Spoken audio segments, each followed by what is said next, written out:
Бабайым, бабақай.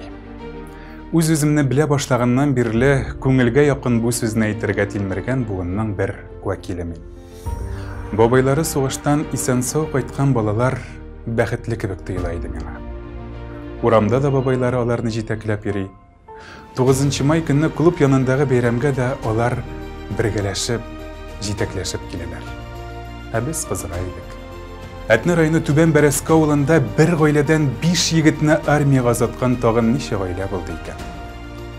Хакимулла бабай белән Зарифа әбинең типсә тимер үзәрдәй 5 баласы ватанны фашистлардан яклау өчен сугыш кырына китә.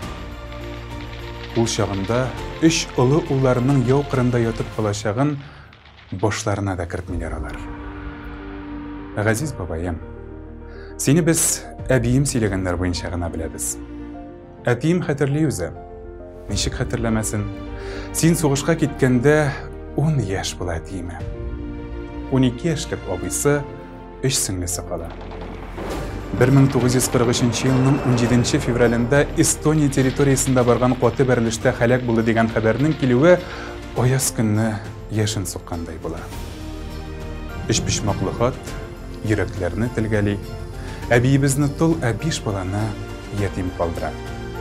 Бабай, biz менә 75 ел тыныч тормышта яшибез. Аллага шөкер.